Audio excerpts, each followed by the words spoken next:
hari Minggu Bapak Ibu Saudara-saudara yang terkasih nama Tuhan. Hari ini kita sudah tiba pada Minggu Advent yang kedua. Dan sebelum kita mendengarkan firman Tuhan, saya mengajak kita untuk berdoa. Damai sejahtera Allah yang melampaui segala akal, itulah yang memelihara hati dan pikiranmu dalam Kristus Yesus Tuhan. Amin. Bapak Ibu Saudaraku, saya akan membacakan firman Tuhan bagi kita. Ibrani pada pasal yang pertama, ayat yang pertama sampai dengan ayatnya yang keempat.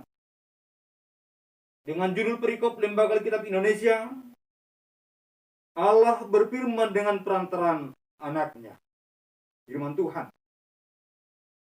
Setelah pada zaman dahulu, Allah berulang kali dan dalam pelbagai cara berbicara kepada nenek moyang kita dengan perantaraan nabi-nabi.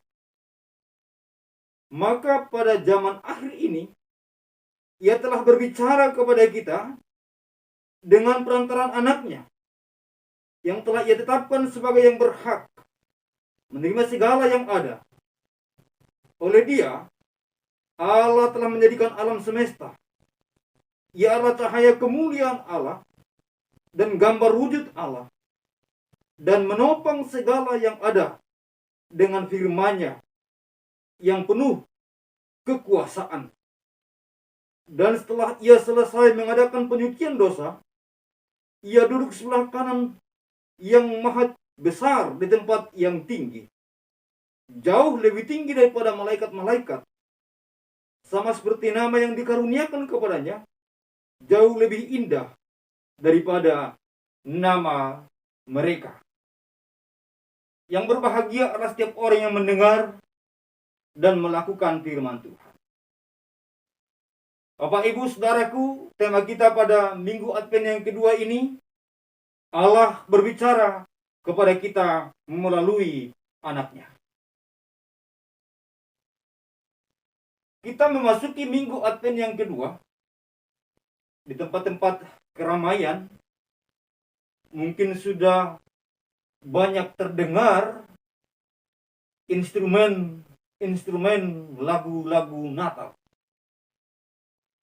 Di rumah kita masing-masing, mungkin kita sudah memasang pohon Natal dengan segala pernak-perniknya.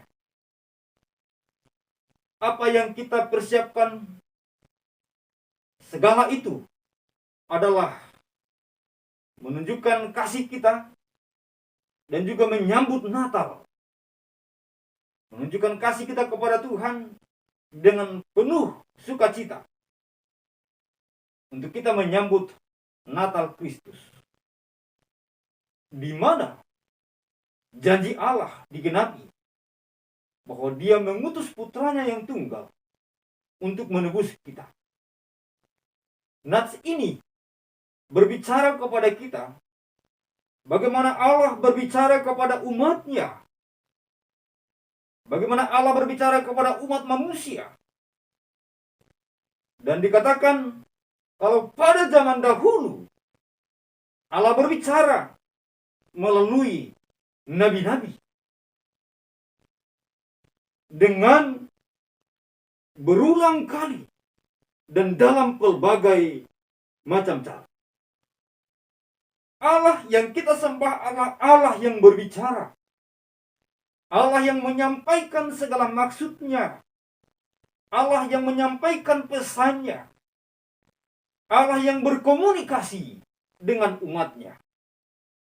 Allah yang kita miliki bukanlah Allah yang bisu,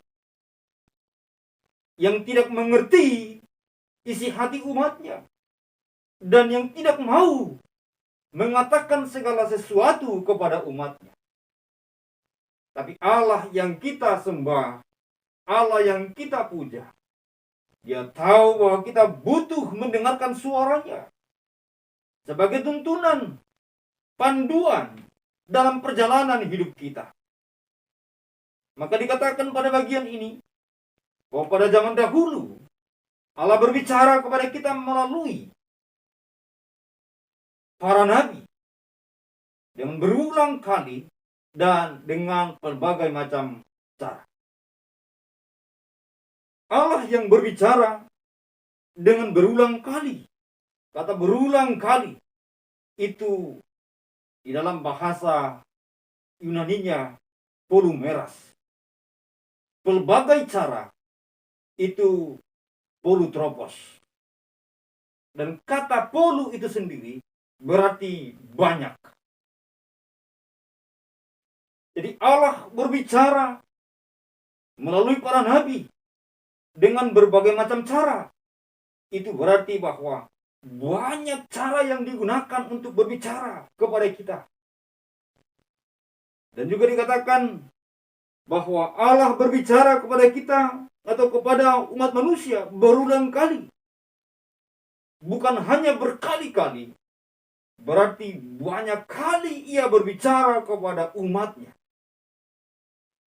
Tujuannya adalah agar umatnya mendengar. Tujuannya adalah agar umatnya mendengar dan juga memahami dan melakukan kehendaknya. Dan saudara-saudara yang terkasih nama Tuhan, itu Tuhan lakukan untuk menuntun umatnya. Dan dikatakan pada bagian ini kepada kita, bahwa dia juga dengan berbagai macam cara berbicara melalui para nabi. Mengapa perlu berbagai macam cara? Agar kita dapat memahami kehendaknya. Sehingga ketika para nabi berbicara dengan cara tertentu pada waktu yang tertentu, di kemudian hari, dia akan menggunakan cara yang lain. Mungkin dengan menggunakan peragaan atau contoh agar umat Tuhan dapat memahami maksud Tuhan. Namun ternyata itu semua tidaklah cukup, bahwa Allah telah mengutus para nabi. Itu bukanlah hal yang terakhir untuk Allah gunakan demi menyampaikan maksudnya, demi menyampaikan pesannya, isi hatinya kepada umatnya. Tapi pada akhirnya dikatakan kepada kita bahwa Allah berbicara kepada kita pada zaman akhir ini dengan perantaraan anaknya. Saudaraku yang terkasih dalam nama Tuhan, di dalam masa menyambut Natal Kristus, yang hari ini kita beribadah dalam Minggu Advent yang kedua, di mana kita mengingat bahwa Kristus telah lahir dan datang di dunia, jadi sama dengan manusia, sama dengan saudara dan saya. Itu satu bukti wujud cinta kasih Allah kepada dunia. Dan itulah salah satu cara Allah berbicara kepada kita. Berbicara dengan bahasa kasih. Dengan memberi putranya yang tunggal. Agar kita yang percaya kepada tidak binasa, melainkan beroleh hidup yang kekal. Jadi, kedatangan Kristus Yesus tengah dunia adalah cara Allah berbicara kepada kita. Membicarakan kasihnya kepada saudara dan kepada saya. Bahwa dia tahu kita membutuhkan keselamatan. Dia tahu bahwa kita membutuhkan sang penolong. Dia tahu kita membutuhkan juru selamat. Yang itu kita dapatkan di dalam Kristus Yesus Tuhan kita. Jadi, Allah berbicara kepada kita dengan bahasa kasih. Itulah sebabnya dikatakan karena begitu besar kasih Allah akan dunia, sehingga ia mengaruniakan anaknya yang tunggal, supaya setiap orang yang percaya kepada tidak binasa, melainkan beroleh hidup yang kekal. Saudaraku, berarti Allah sangat mengasihi saudara dan mengasihi saya. Berarti Allah sedang berbicara kepada saudara dan kepada saya melalui firman-Nya, melalui Kristus Yesus yang telah datang di dunia yaitu firman yang sejati. Dia menunjukkan kasih-Nya kepada dunia. Bapak Ibu yang Tuhan Yesus kasihi, dikatakan kepada kita juga melalui bagian ini berulang kali Allah berbicara melalui para nabi. Namun kita dapat memahami yang dimaksud pada bagian ini, bahwa para nabi itu dipakai Allah menjadi perantaraannya untuk menyampaikan firman-Nya secara berulang dan berulang dan dengan berbagai macam cara. Tetapi kini, yaitu di zaman kita, Allah berbicara kepada umat-Nya melalui putranya, anaknya yang tunggal. Mengapa demikian? Karena ternyata para nabi menyampaikan pesan firman Tuhan. Benar adalah pesan yang sesungguhnya, tanpa salah. Benar bahwa pesan yang disampaikan adalah wahyu ilahi yang tidak mungkin salah dan tidak mungkin gagal.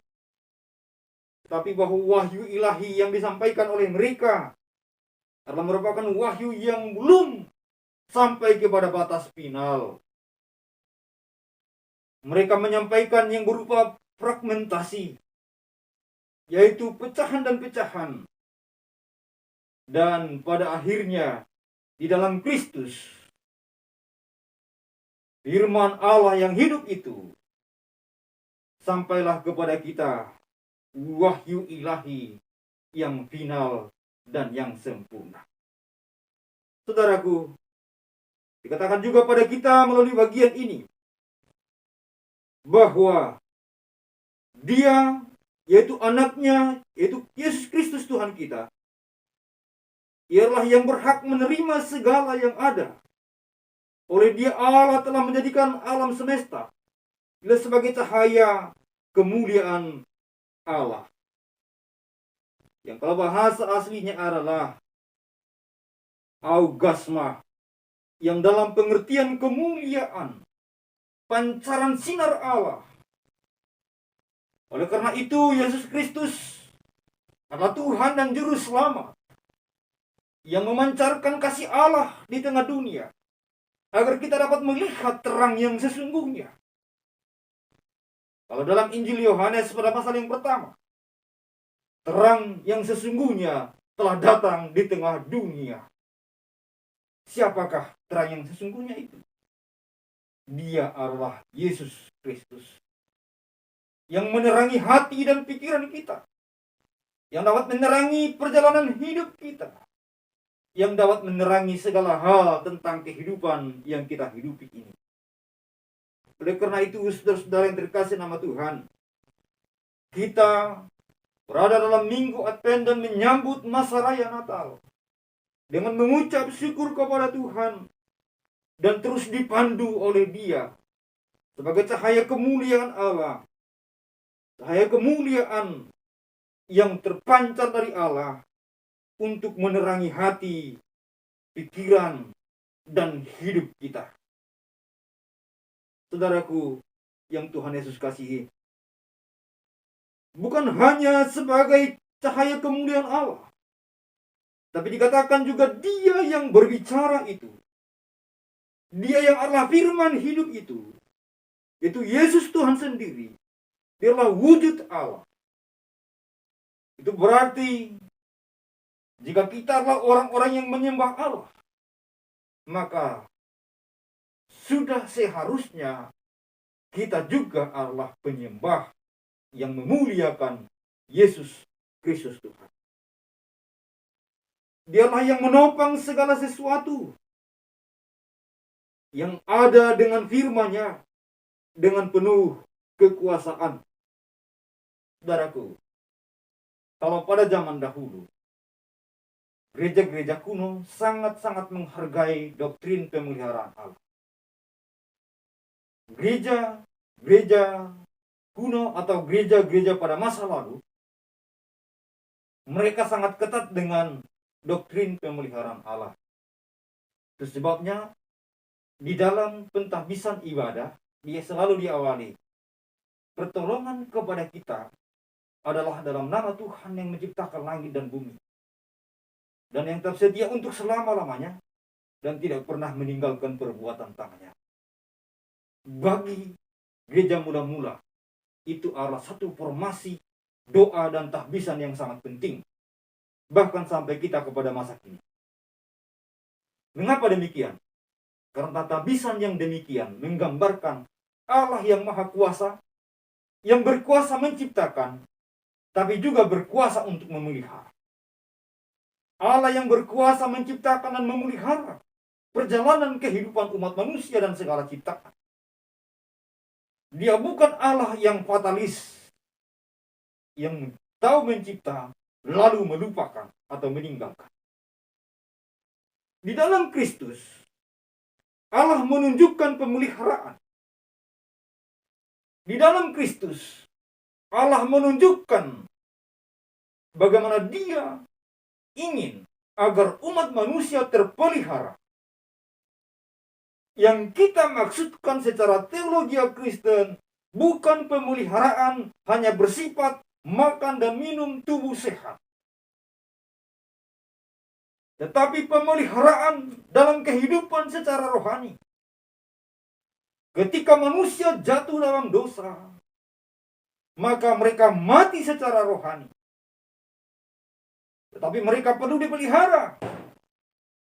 Dengan demikian, mereka harus dihidupkan. Maka Kristus datang untuk memberi kehidupan. Dia datang agar kita memiliki hidup. Oleh karena itu, Dia mengatakan barang siapa percaya kepada Dia akan memiliki hidup yang kekal. Jadi Bapak Ibu saudara-saudara yang terkasih nama Tuhan, dikatakan Dia yang menopang, berarti Dia yang memelihara.